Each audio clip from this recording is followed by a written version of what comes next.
untuk menjelaskan fungsi atau jenis tajuk rencana segala fungsinya itu. Jadi tajuk rencana adalah seperti yang tertulis di materi yang saya sudah bagikan itu, adalah tulisan berisi komentar ya. Saya bilang tadi itu artikel, jenis artikel sebenarnya, yang memperlihatkan sikap surat kabar terhadap peristiwa atau persoalan yang menjadi pemberitaannya. Pasti yang sedang hangat lah, makanya dibikin tajuk rencana, selalu begitu. Basis tajuk rencana kan harian.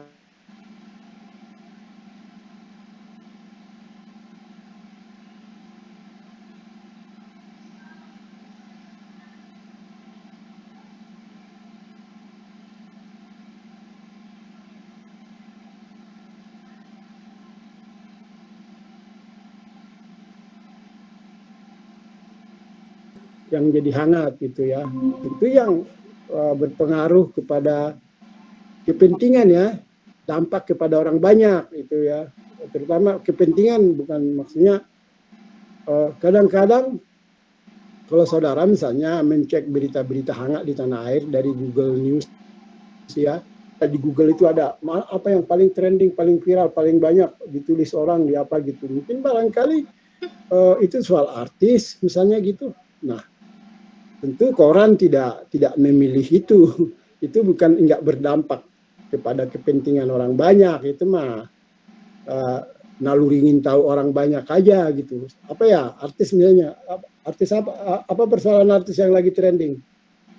Misalnya Mawar Api yang bekas suaminya menikah dengan bekas babysitternya gitu ya, bisa jadi dia trending jadi apa, masuk di Google News gitu. Tapi ya masa koran Kompas menanggapin itu gitu kan, yang berdampak lah gitu ya, menjadi pemberitaan sedang hangat di masyarakat, tapi ya itu tadi berkepentingan dengan kepentingan ya, kepentingan dampak orang banyak, kepentingan itu soal pendidikan, soal ekonomi, kebutuhan sandang pangan itu. Nah, kalau ini kan karena media sosial yang kadang-kadang seolah-olah penting bagi kita artis itu, padahal pentingnya apa gitu. Mau seandainya dia kawin 20 kali misalnya, atau malam pengantinnya ditayangkan langsung juga, dampaknya buat kita apa gitu kan gitu. Tindakan dampak ya, kebutuhan, pengaruh bagi masyarakat dengan sesuatu yang hanya sekedar hangat gitu. Jadi itu maksudnya tajuk rencana itu yang menyangkut pemberitaan yang nggak penting ya mungkin.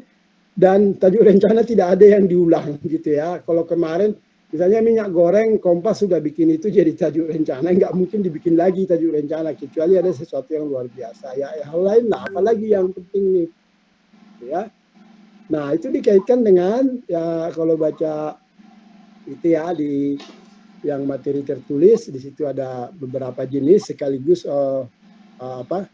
fungsi dari tajuk rencana itu. Yang pertama, explaining the news, maksudnya menjelaskan berita-berita yang ada belum tentu kan sudah jelas bagi masyarakat belum tentu paham gitu.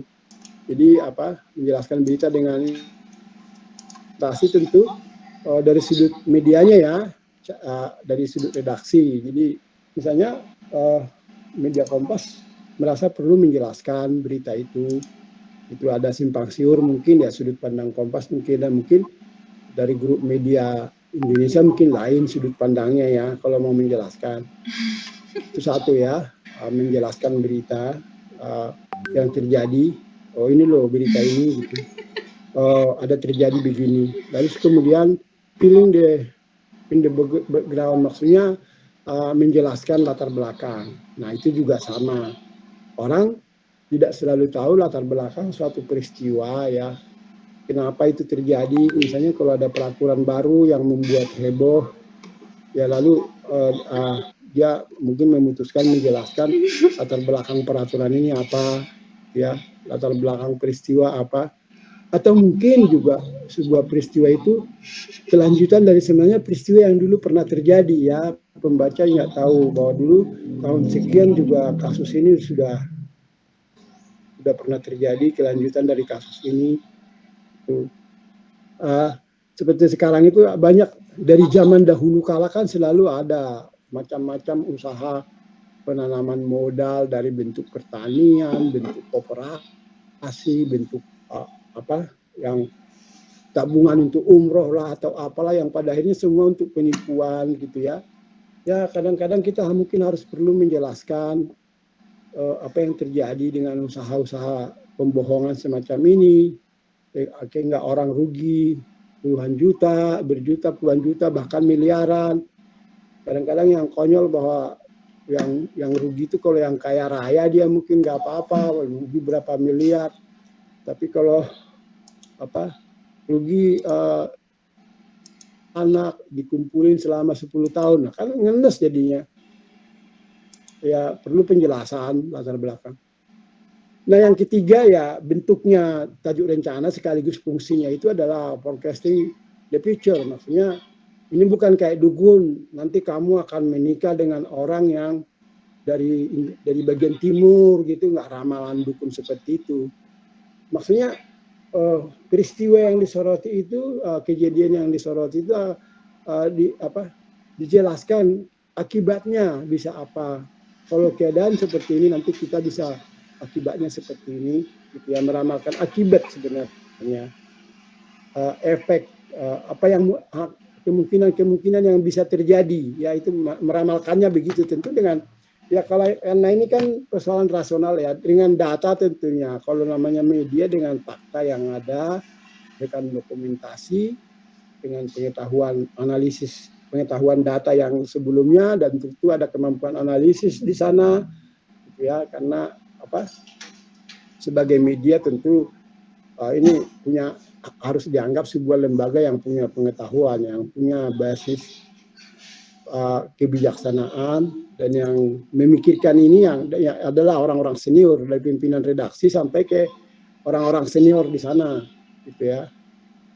Orang-orang senior di sebuah media itu tidak selalu menjabat lagi, enggak. Jadi ada yang jadi pemret, orang udah lebih junior, tapi orang seniornya dia masih ada di situ, misalnya jabatannya sebagai redaksi atau sebagai redaktur eksekutif gitu. Dia masih ada di sana tapi tidak menangani tugas sehari-hari lagi, tentu tugasnya paling pengawasan. Misalnya kalau di Kompas ada rapat ada penasehat orang senior, penasehat redaksi. Itu orang-orang senior, nanti mereka rapat sekali seminggu aja. Misalnya hari Senin misalnya, mereka memberi masukan-masukan atau komentar atau pendapat atau saran terhadap pemberitaan Kompas selama seminggu gitu loh.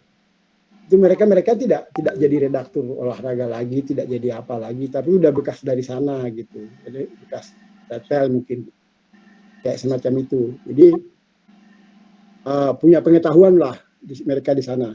Nah yang nomor 4 yang masih kelanjutan dari situ juga, isinya tajuk rencana itu segala fungsinya juga terlihat di sana adalah passing moral judgment. Jadi maksudnya menekankan penegasan moral, menegaskan moral tertentu. Moral itu pengertiannya adalah sikap atau hal yang perlu dijaga. Itu kayak itu tadi yang saya jelaskan.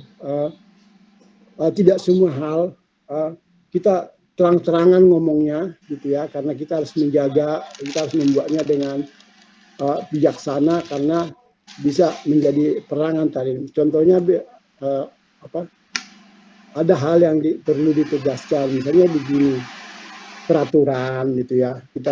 Kita harus jangan lupa bahwa undang-undang nomor sekian pasal sekian mengatur seperti ini loh, kayak semacam itu.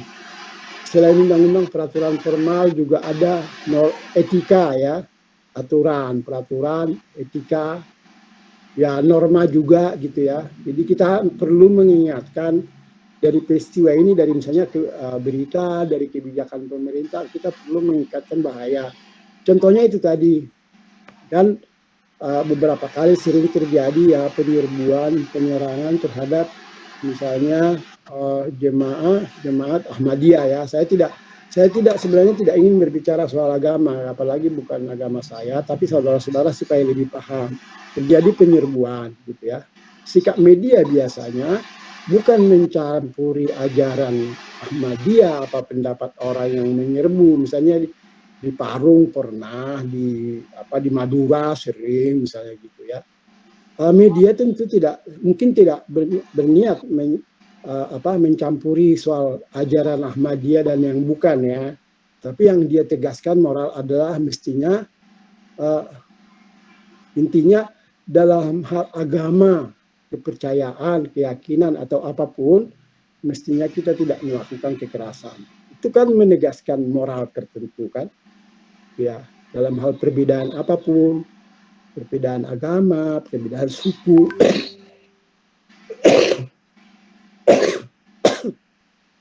apalagi perbedaan paham yang misalnya bahwa ini sama-sama semestinya kita jangan melakukan penyerangan, penyerbuan, penghancuran rumah itu dan perabot-perabot kayak semacam itu. Nah, itu kan penegasan sikap moral tertentu. Ya, ada mengingatkan gitu. Meramalkan membuat akibat apa yang pernah terjadi, menjelaskan latar belakang.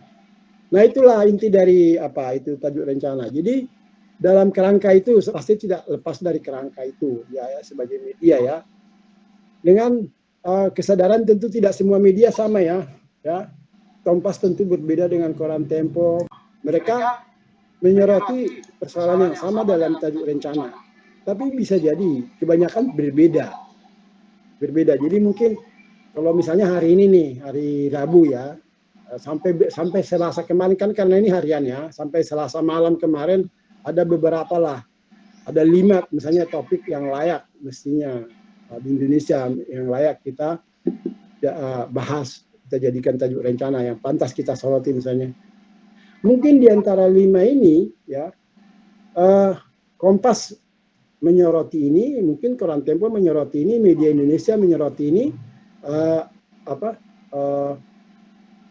Republika menyoroti ini, mungkin ada Sindo lagi dari grupnya RCTI ya, MNC ya, menyoroti ini. Tapi bisa jadi juga dua di antara media ini misalnya menyoroti hal yang sama, bisa aja, mungkin aja, tergantung mana yang mereka anggap penting. Saya kira gitu ya. Jadi saya jelaskan lebih luas dari pertanyaannya tadi, dari mulai ada hal tertentu yang tidak dalam semua hal, tapi biasanya sih kalau menjelaskan latar belakang nggak masalah gitu ya. Meramalkan masa depan nggak apa. Tapi ya hal itu tadi soal moral tadi barangkali ya orang tidak terus terang mengatakan. Gitu. Biasanya itu kalau menyangkut hal sensitif aja sih kalau itu. Yang sensitif paling sensitif bagi kita apa kan itu kan, bagi orang Indonesia ini agama sensitif banget gitu, padahal sebenarnya agama itu kebaikan ya sebenarnya, tapi kita nggak tahu lah gimana gitu. Kemarin saya dapat teman saya dari Bali ya, dia istrinya orang Inggris tapi suaminya orang Inggris tapi mereka mungkin di Bali cukup mampu ya, dia dulu sekolah di Eropa terus bekerja di Eropa, dapat suami orang Eropa tapi kemudian kembali ke Indonesia. Dia bikin yayasan Cinta NKRI. Mereka sangat cepat selalu bergerak di Poso, di mana gempa bumi, Semeru kemarin terakhir, banjir di Kalimantan dah. Nah terakhir mereka membantu juga mereka bergabung ya, terkoneksi dengan relawan ojol itu ya, ojek online Nusantara. Jadi ada organisasi ojek ini yang mereka membuat relawan untuk terjun ke tempat begitu. Nah kemarin mereka bermasalah di Sumatera Barat ya, Pasaman ya. Tadinya mereka bekerja sama, tentu mereka selalu kerjasama. Mereka bertanya kepada di sana yang turun banyak angkatan laut dan Polri. Nah waktu mereka mau membuka pos bantuan, biasanya mereka makanan ya, bisa 6.000 porsi sehari gitu ya, 3 kali sehari. Wah luar biasa sebenarnya untuk lembaga swasta ya, bukan pemerintah, bukan perusahaan gitu ya. Itu mereka nyumbang gitu aja, bisa mereka punya kemampuan seperti itu. Nah sesudah pemerintah menyatakan tanggap darurat sudah selesai, posko seperti itu kan bubar ya. Tapi mereka melihat masih banyak masyarakat yang kesulitan sambil membenahi rumah tangganya. Mereka nggak sempat masak, katakanlah di daerah yang rumah hampir semuanya rusak rumah gitu ya, supaya mereka konsentrasi membenahi rumah. Mereka mau membuat posko lebih kecil karena masih ada dana yang bisa membantu dana membuat rumah makan seperti itu. posko makanan ya, paling tidak kalau dulu 6.000 misalnya satu hari, mereka buat posko yang 500 porsi satu hari di desa Anu misalnya gitu. Itu yang mereka lakukan. Tapi kemudian di antara relawan ini kan namanya ojol ya, ojek online ya, ada orang Ambolnya, ada orang Jawanya, ada orang Sundanya, ada orang Bataknya gitu loh ya, ada Kristen, ada Islam.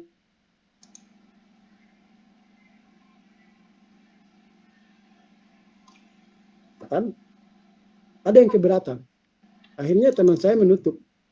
Apakah agamanya itu benar atau bukan urusan kita, kan bukan agama kita. Urusan surga, ngomongin surga melulu, surga kan punya Tuhan. Emang lu yang punya surga apa? Ada kalian yang punya surga, yang bisa memastikan surga? Ada enggak?